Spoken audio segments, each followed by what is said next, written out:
Itisha, please make me host.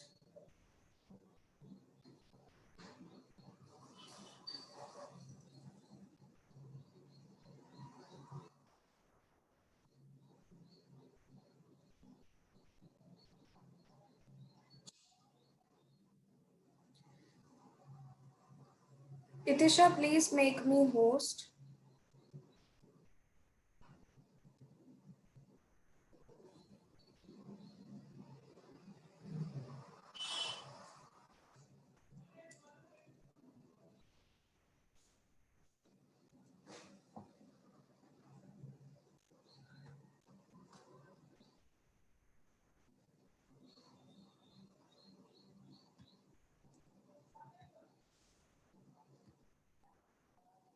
Yes, good morning, students. Good morning, ma'am. Good morning, students. Good morning, ma'am. Okay, good morning. तो आज का जो हमारा session है that is, देखिए हमें कॉलेज के अगर मटेरियल से अगर हम रिकंसाइल करें तो there is one additional topic in macroeconomics और उस टॉपिक का नाम है पोस्ट केनीशियन थ्योरी। तो मैंने सोचा पोस्ट केनीशियन थ्योरी पढ़ाने से पहले बहुत टाइम हो गया, हमने unit 2 of macro economics complete किया था और मुझे बहुत अच्छे से पता है कि किसी को कुछ भी याद नहीं होगा। So this session is basically हम 2 जूम सेशंस लेंगे जिसमें we will be revising unit 2 of macroeconomics. 2 theories हैं, क्लासिकल थ्योरीज और केनीशियन थ्योरी। दोनों थ्योरीज को रिवाइज करने के बाद third zoom session I will be taking the new that is the additional topic as per college. समझ में आया सबको? क्लियर है? So this is the revision session for macro economics unit 2। So please keep your pamphlets open as well as the notes also, क्योंकि कुछ चीजें unit 2 में मैंने जूम पर पढ़ाई थी और कुछ चीजों के वीडियोस दिए थे। तो please keep your notes open. आपको फिर से नोट्स नहीं बनाना है, you have to just listen and try to retain और keep things in your mind.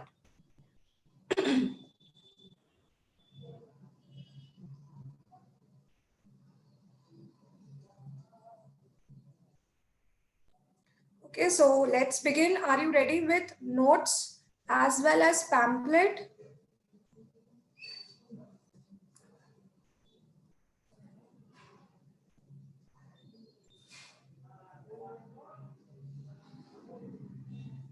Yes, ma'am.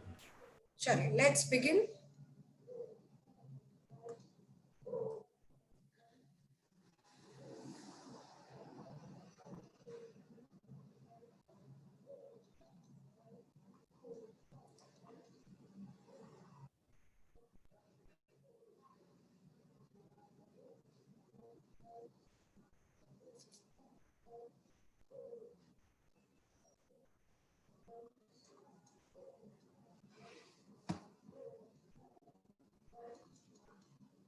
Yes. So when we talk about macroeconomics unit 2, we have the first topic that is assumptions of, right? दिख रहा है सबको अपने pamphlets में या फिर notes में? assumptions of classical theory of income कह सकते हैं, एम्प्लॉयमेंट कह सकते हैं। The correct word actually is employment, और इसकी जगह कभी कभी वर्ड आउटपुट भी यूज किया जाता है। तो the first thing is assumptions of classical theory of income या फिर क्लासिकल थियरी ऑफ एम्प्लॉयमेंट। तो सबसे पहले मेन इकोनॉमिस्ट कौन कौन से हैं, because we are going to face MCQ exam, तो हम इकोनॉमिस्ट डिस्कस कर लेते हैं। Main economist are Adam Smith, फिर J.S. Mill, Ricardo and easy to remember is Pigou. ठीक है, सो क्लासिकल इकोनॉमिस्ट कौन कौन से थे?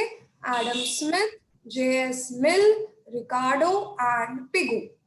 Clear?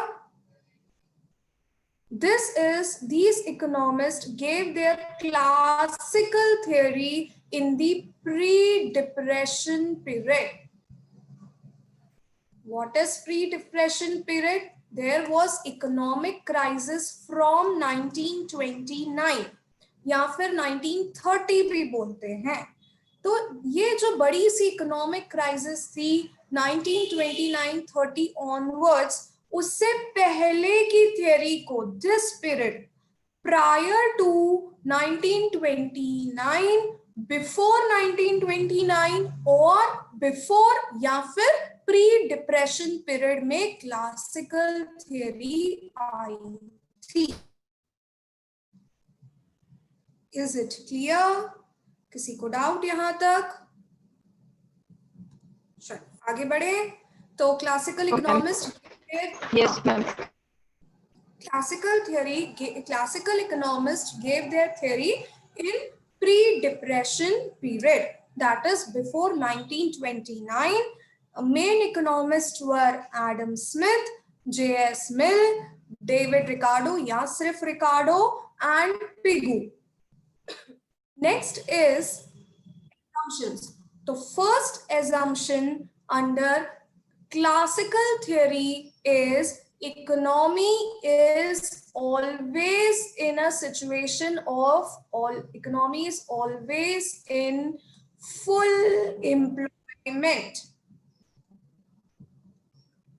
right? So the first assumption is, दिमाग में भी रखते जाइए, economy is always in a situation of full employment, यानी there is no unemployment in the economy. Economy में बिल्कुल भी अनएम्प्लॉयमेंट नहीं है. That means demand for labour.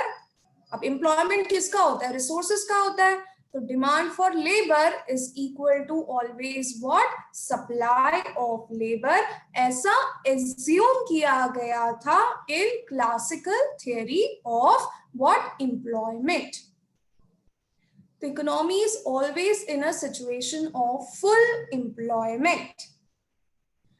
Next is, अगर कभी भी unemployment होता है, if unemployment arises, so that is temporary. If unemployment, then it is what? It is temporary. Clear? Understood? तो पहला assumption clear है? Come on, everyone, unmute yourself. The first assumption under classical theory is, come on, बोलिए. Economy is always for full employment. चलिए सब बोलिए. Come on, everyone, speak out. Full employment. यानी what it means? लिखा हुआ है screen पर. This implies क्या? Read on the screen. Labor is always equal to Demand for labor. Supply of labor. हाँ, अगर अनएम्प्लॉयमेंट होता है तो देन इट इज व्हाट? क्या वो हमेशा के लिए अनएम्प्लॉयमेंट रहेगा? नहीं. It is For a smaller period. For the temporary period. Temporary period. Yes. Second assumption is economy is in equilibrium. Second assumption जो माना जाता है, that is economy is always in the state of equilibrium. Always in the state of equilibrium मतलब demand for goods is equal to supply of goods. Is it clear? समझ में आया? Economy is in the equilibrium. चलिए second assumption. Repeat everyone. What is the second assumption? What is the second assumption? Is always equal to supply of goods. That is economy is in Supply of goods. Equilibrium. Equilibrium. Clear?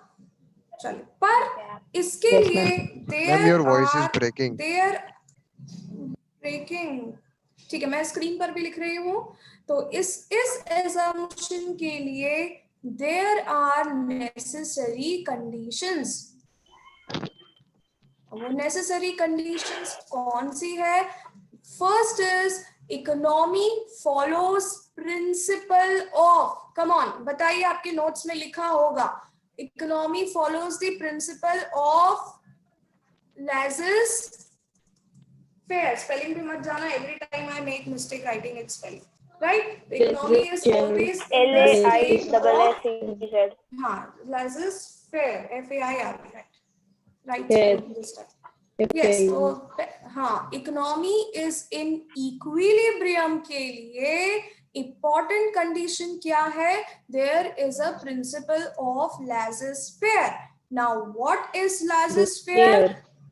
No government control.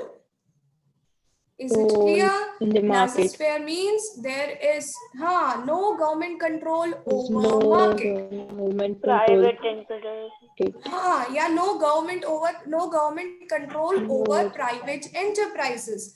No restrictive trade. Right? No restrictive trade. No monopoly. Only Perfect competition there. petition. Is there. Clear? Once again. So, for economy is in equilibrium, there is a condition of laissez-faire. What is laissez-faire? Laissez-faire means government has no control on market, Control. no over control on private enterprise. Private enterprise. Yes. There is what? No restrictive trade practices and also monopoly नहीं है. Monopoly नहीं यानी एक कोई सामान बेच रहा है ऐसी situation नहीं है. There is perfect competition means there are so many buyers and so many sellers. So many sailors. Right. Clear? The third assumption for classical theory is money is used as medium Of exchange. Money का काम सिर्फ इतना है कि money is used only as a medium of exchange. मतलब सामान खरीदने और बेचने के लिए जो exchange का medium है, that is money. मनी के और भी फंक्शंस होते हैं, जैसे money is used as a store of value. Right? हमें पैसे हमें वैल्यू स्टोर करनी है, वेल्थ स्टोर करनी है, तो हम मनी के फॉर्म में करते हैं. पर यहाँ पर मनी का काम ऐसा कुछ भी नहीं है. सिर्फ मनी मीडियम ऑफ एक्सचेंज, लेन देन में काम आता है. Is it clear? Understood? Are we okay with the three assumptions? Yes. Come on, quickly repeat. ma'am. First assumption, jaldi boliye. सोइए मत, don't sleep. Say, first economy is always Full of employment. Full employment. Full of employment, full employment. Full employment. Employment. हाँ, दूसरी situation, second, economy is in always Economy is always in State of equilibrium. equilibrium. in right. Yeah. Equilibrium के लिए necessary condition क्या है? No government control over No private government enterprise. control over Market. private enterprise. No. No इसको हम क्या कहते monopoly हैं? and No monopoly. restricted. इसको हम क्या कहते हैं? Laissez-faire. Laissez-faire principle of laissez-faire. चलिए. And the third one is, third assumption is Money is not Money is treated medium of as medium. exchange. चलिए. तो यहाँ पे हमारे assumptions हमने रिवाइज किए. नेक्स्ट टॉपिक पर आते हैं. Say's law. Law. Market. Say's law of market या only Say's law है सबके नोट्स में, आई गेस Say's होगा. law of market. इस पे वीडियो, हाँ चलिए. It was given by a French Yes, ma'am. Economist. On I- best tips. Jean Baptiste. Baptiste. हाँ Baptiste. say.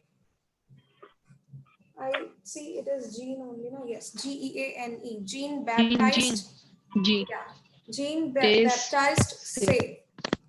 Come on. Taste Who was the say. person to give Say's law of market? He was a French economist जिसका नाम था Economist. Jean Baptiste say. Baptiste say. Yes. अब Say's law of market Yeah, को one कर दो. ये तो अरे, बीजा अरे, गया बेस्ट. Driving बेटा, to my best. बेटा who is this? Mute yourself. Ma'am वो सॉरी, वो मेरे भाई को खुशबू चुप हो जा।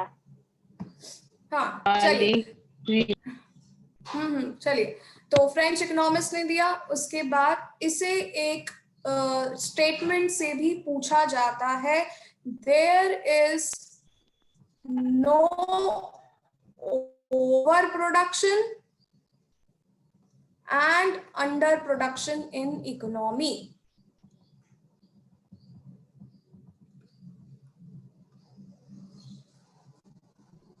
So what is the statement? There is no overproduction and underproduction in economy, or supply creates its own demand. ये दो important conclusions या statements निकल कर आई थी सेल्स लॉ से। Supply creates its own demand.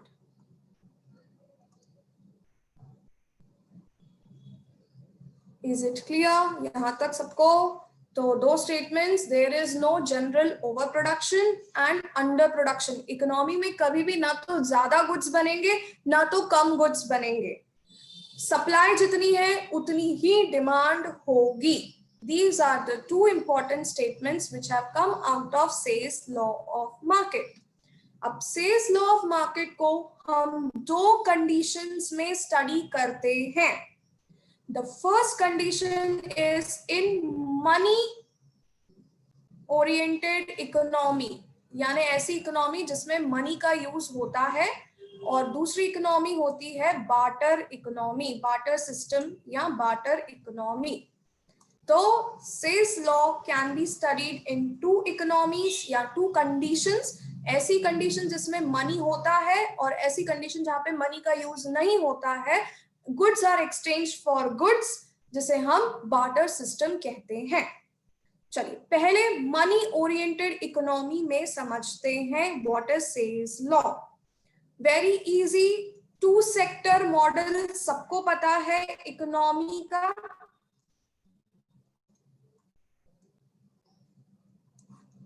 Yes, क्या होता है, सी ऑन द स्क्रीन, आपको समझ में आएगा कि है क्या concept. Household sector provide production sector को क्या प्रोवाइड करते हैं, चलिए बताइए। Factors of production. बदले में प्रोडक्शन सेक्टर, भाई ये काम करने जा रहे हैं प्रोडक्शन सेक्टर में, तो प्रोडक्शन सेक्टर इनको क्या देता है? प्रोडक्शन सेक्टर गिव्स, नहीं गुड्स एंड सर्विसेज देता है। पहले फैक्टर्स ऑफ प्रोडक्शन को क्या मिलता है? पेमेंट मिलता है, जिसे हम कहते हैं फैक्टर पेमेंट या इनकम। Right, very good. फिर क्या हुआ, हाउस होल्ड सेक्टर ने यही इनकम को स्पेंड कर दिया in the form of consumption expenditure. बदले में इन्होंने क्या किया? Goods and service. So according to Say's law, when household sector provides factors of production to production sector, तो production sector makes goods and services। production sector क्या बनाता है? makes goods and services, and this making of goods and services banana is called as supply of goods and services। is it clear? तो ये आया component of supply। once again, as household sector provides factors of production to production sector, तो production sector in factors of production का use करके क्या बनाता है? goods and services, and making of goods and services is called as supply of goods and services। next is what?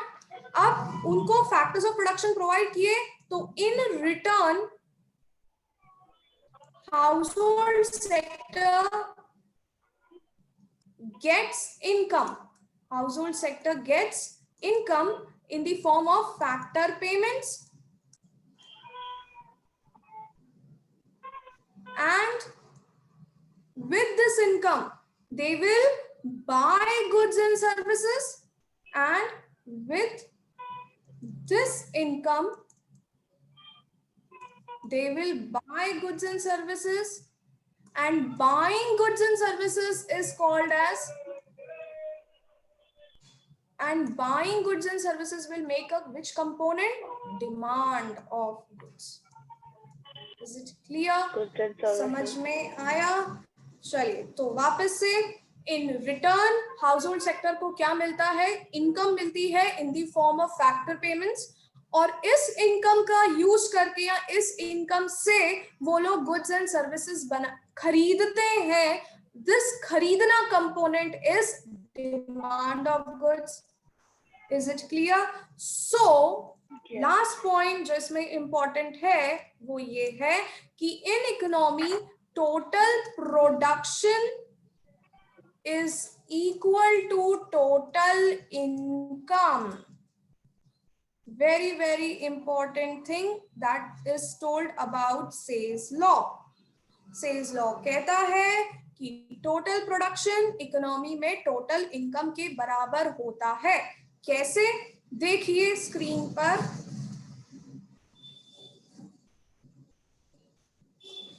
House hold sector ने दिए factors of production, तो इसका use करके प्रोडक्शन सेक्टर ने बनाए goods and services. Banana goods and services is production. और क्या किया? किसको रिटर्न किया पैसा? पैसा दिया हाउस होल्ड सेक्टर को in the form of income. यही इनकम पूरी की पूरी उन्होंने गुड्स एंड सर्विसेज खरीदने में खर्च कर दी. तो सेज लॉ कहता है कि द एंटायर इनकम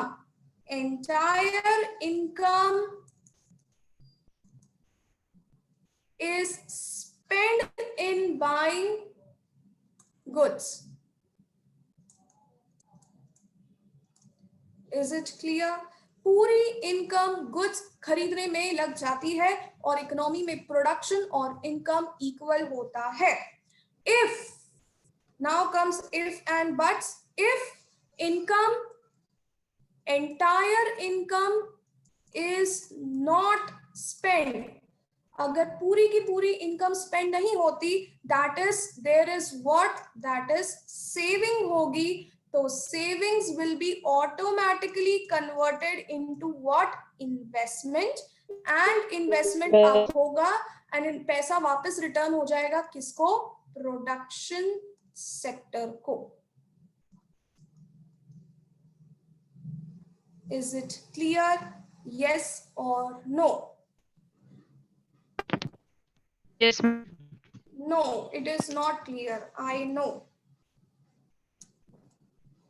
चलिए once again, two sector model में सेज लॉ कहता था production sector makes goods and services.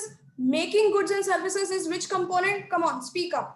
Making goods and services is which component? Supply of बोलो goods. यार. Supply Like of goods and services. हाँ. Goods In and return, yes. In return, Factor household payment. sectors को income मिलती है. इस income से वो goods and services खरीदते हैं.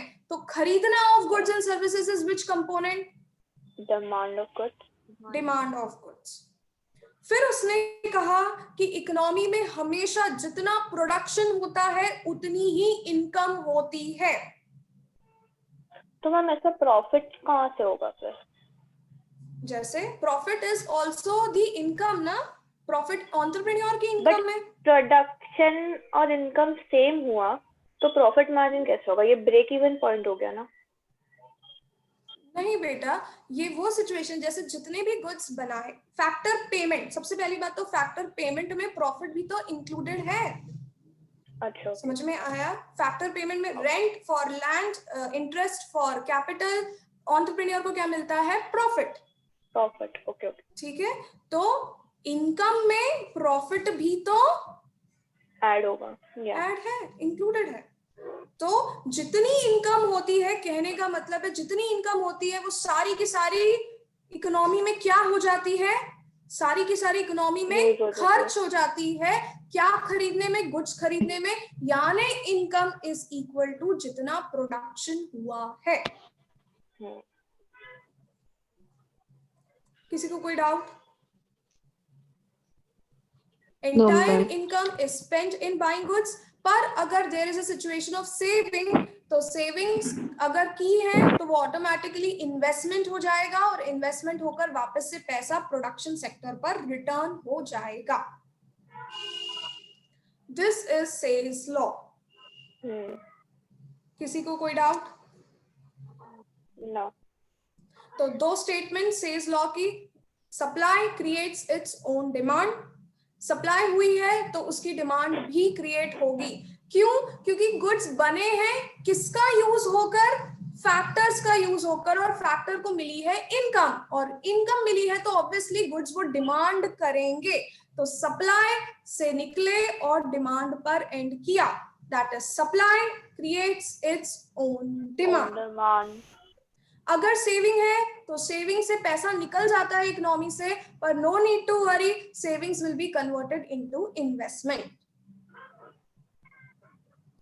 चलिए, after sales law we have the next, that is classical theory of wage and employment. I am asking again, किसी को कुछ पूछना है? From barter economy.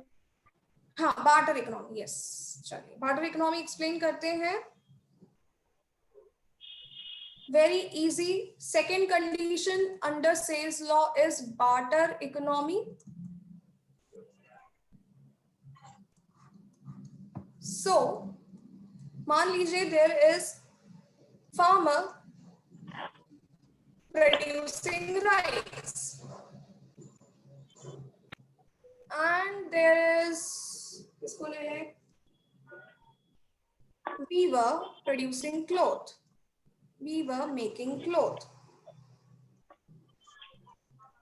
तो farmer will produce rice for self consumption. खुद के लिए तो राइस प्रोड्यूस करेगा, साथ ही साथ सरप्लस भी प्रोड्यूस करेगा जो वो क्या कर सके? एक्सचेंज कर सके. Similarly, weaver will produce cloth for self consumption. खुद के लिए तो कपड़े बनाएगा ही, साथ ही साथ सरप्लस भी बनाएगा which they can exchange with each other. Is it clear? समझ में आया? तो यहां पर भी demand is equal to supply. कैसे? जरा ध्यान दीजिए. कैसे? अगर फार्मर ने एक्स्ट्रा राइस बनाया है तो इट इज डिमांड और सप्लाई. बताइए, अगर फार्मर ने एक्स्ट्रा सरप्लस राइस बनाया है तो इट इज डिमांड और सप्लाई कंपोनेंट. विच component? Extra rice supply component. तो यहां पर supply of what? Supply of rice हो रहा है. वैसे ही वीवर ने भी अगर सरप्लस क्लॉथ बनाया है तो वो भी है सप्लाई ऑफ क्लॉथ. राइट? तो अब वीवर करेगा डिमांड ऑफ राइस और फार्मर करेगा डिमांड ऑफ क्लॉथ. दोनों एक दूसरे से क्या कर लेंगे? सरप्लस को एक्सचेंज कर लेंगे. तो एक की डिमांड दूसरे की सप्लाई के बराबर होगी, यानी demand of cloth is equal to supply of rice. समझ में आया? अगर फार्मर को क्लॉथ चाहिए, क्लॉथ की डिमांड चाहिए, क्लॉथ की डिमांड करनी है तो उसे बदले में क्या देना पड़ेगा? उसे बदले में क्या देना पड़ेगा? राइस देना पड़ेगा. Very good. Similarly weaver will demand of weaver is for rice. तो बदले में उसे क्या देना पड़ेगा? सप्लाई ऑफ, वीवर को क्या देना पड़ेगा? Supply of cloth. So this way in economy demand will become equal to supply.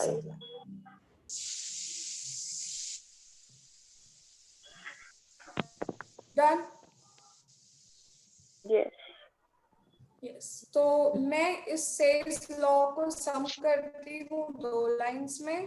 पहला तो इकोनॉमिस्ट, फ्रेंच इकोनॉमिस्ट था, दूसरा पर्सन था, दूसरा पर्सन हो गया। सेकंड चीज इसमें आती है उसका, इसे 2 कंडीशंस में समझते हैं, that is normal money economy और बार्टर सिस्टम। इसका कंक्लूजन ये है कि इकोनॉमी में supply creates its own demand. अगर सामान बना है तो उसको खरीदने वाला भी कोई ना कोई है, क्योंकि जब सामान बनाते हैं तो सामान बनाने के प्रोसेस में हाउस होल्ड सेक्टर को इनकम मिलती है और वही इनकम वो बने हुए सामान को खरीदने में खर्च करता है। This gives us the important thing, that is total production in economy is equal to total income. Done? Is it clear? चलिए आते हैं नेक्स्ट चीज, that is classical theory of wage and employment को रिवाइज करते हैं।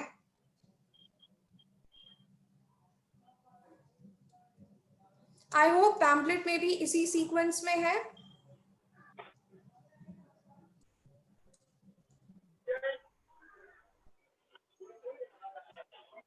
Anyone? Yes ma'am. बाकी क्या सब सो रहे हैं?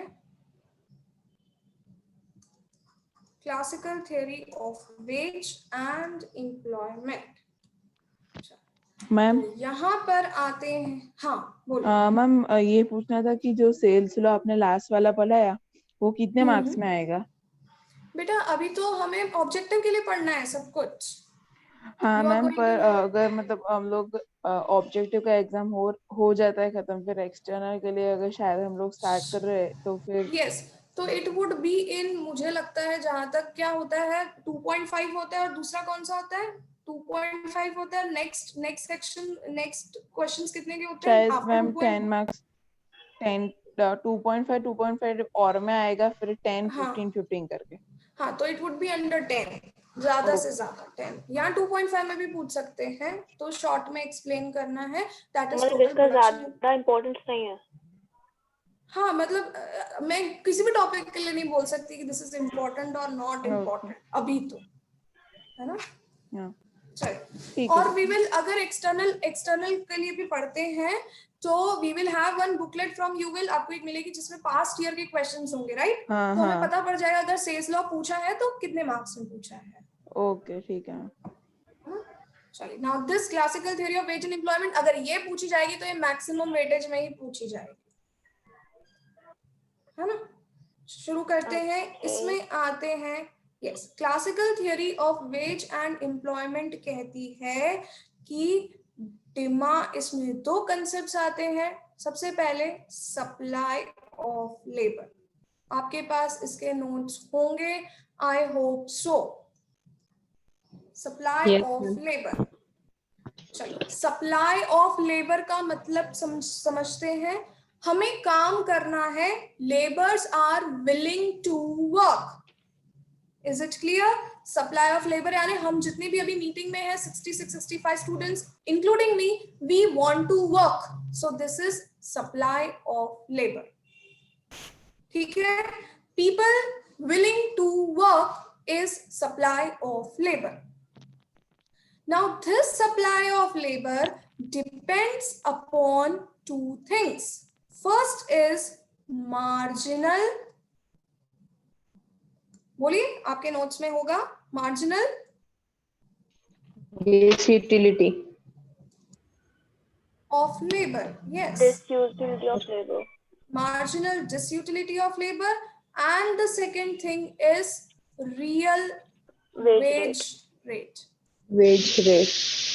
Yes, सप्लाई ऑफ लेबर 2 चीजों पर डिपेंड करता है, marginal disutility of labour and real wage rate. Marginal disutility of labour की बात करें तो when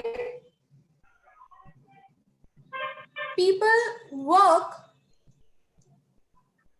they have to sacrifice Rest. rest. Very good, they have to sacrifice rest or leisure, Leisure. right? तो जब लोग काम करते हैं तो they have to sacrifice their rest या फिर लेजर। समझ में आया? Is it clear? This is called as marginal disutility of labour. Any doubt till here? What is marginal disutility of labor? No ma'am. नहीं समझ आया? नहीं मैम, समझ में आया इसलिए। समझ में आ गया? Yes. तो marginal disutility Yes. of labor when people work, जब people labor supply करेंगे, जब वो लोग काम करेंगे तो they have to sacrifice their rest या फिर leisure. This concept is called as marginal disutility of labor. अगर हम इसको ग्राफ पर प्लॉट करें तो it will be somewhere like this. Marginal disutility of labor मैंने यहाँ लिखा है और यहाँ मैंने लिखा है employment.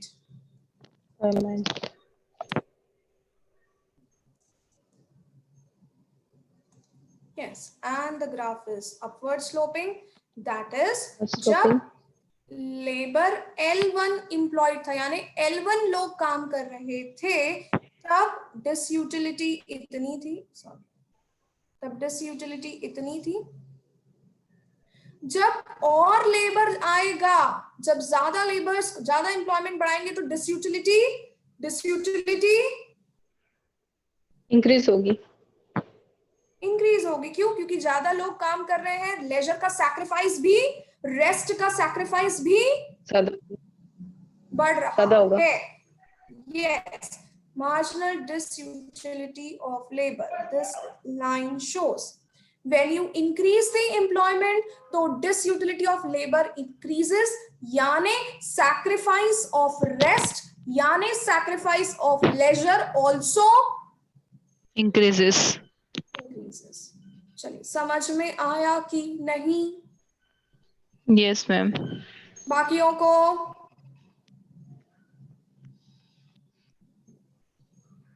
बेटा क्या मुंह में दही जमा हुआ है, बोलना नहीं है? What is the situation? Come on, speak. Did you get? Yes, Shall I ma'am. explain again? No. Ma'am वो तो पता पहले चल गया। बोलेंगे। ओके, चले। तो दिस इज द सिचुएशन, जब लोग ज्यादा लोग काम करते हैं तो उनका रेस्ट का सैक्रिफाइस बढ़ता चला जाता है। ऐसे में कोई व्यक्ति अपने रेस्ट को तभी सैक्रिफाइस करेगा जब रियल वेज रेट बढ़ेगा। तो this is again related with this, कि यहाँ आता है अब नया कंसेप्ट रियल वेज रेट का, कि भाई मेरे को अगर काम करना है तो भाई मेरा आलस को मुझे छोड़ना है, मैं अपने रेस्ट को छोड़ूंगी, और मैं अपने रेस्ट को तभी छोड़ूंगी जब रियल वेज रेट क्या होगा? बढ़ेगा। Now first of all, real wage rate होता क्या है? Real wage rate is W upon P. That is adjustment of nominal wage upon price level. समझते हैं अब ये क्या होता है? देखिए, एक क्लास पढ़ाने का, 1 घंटा पढ़ाने का 100 रुपीज का नॉमिनल वेज है, राइट? पर क्योंकि हर साल क्या मुझे एक क्लास पढ़ाने का 100 रुपीज ही मिलेगा? नहीं, every year prices are rising. तो बढ़ती हुई प्राइस को देखकर वो 100 रुपीज मेरा एडजस्ट होगा और बढ़ाया जाएगा। तो यानी जो जितना जिस काम को करने के लिए बनता है उसको आप साल दर साल प्राइस के साथ जब एडजस्ट करते हो, और उसे हम कहेंगे रियल वेज रेट। हम सुनते हैं 6th पे कमीशन लग गया, अब गवर्नमेंट ने 7th पे कमीशन भी लगाया है, यानी व्हाट? क्योंकि प्राइसेस बढ़ रही हैं तो जितना इस काम को करने के लिए पैसा मिलना चाहिए उसमें बढ़ोतरी होगी। Why? After adjusting with the price levels. तो कोई भी व्यक्ति, वापस से दोनों कंसेप्ट को रिवाइज करते हैं, कोई भी व्यक्ति काम जब करता है तो MDUL, that is marginal disutility of labour, बढ़ती है क्योंकि उसे अपने लेजर या रेस्ट को सैक्रिफाइस करना पड़ेगा। he will be ready to sacrifice only when real wage rate Rises. rises. What is real wage rate? जब जिस काम को जितने रुपए बनते हैं यानी नॉमिनल वेज को प्राइस के साथ जब एडजस्ट किया जाता है तो we get the concept which is called as real wage rate. Real wage rate. Is it clear? अब इसका भी ग्राफ Yes, सेम बनता है. एम्प्लॉयमेंट यहाँ लेबर शो कर रहे हैं और यहाँ पर हम वेज रेट शो करते हैं, real wage rate. This graph is very important. Again it is upward sloping क्योंकि पहले इतने वेज रेट पर इतने लोग काम कर रहे थे. W1 वेज रेट पर L1 लोग काम कर रहे थे. जब वेज बढ़ेगा तो लेबर्स भी, काम करने वाले लोग भी बढ़ेंगे. यानी supply of labour increases. Supply of labor increases with increase in Real wage rate. yes. So very important concept.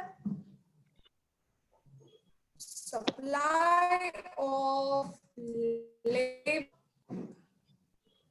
increases with increase in real wage rate.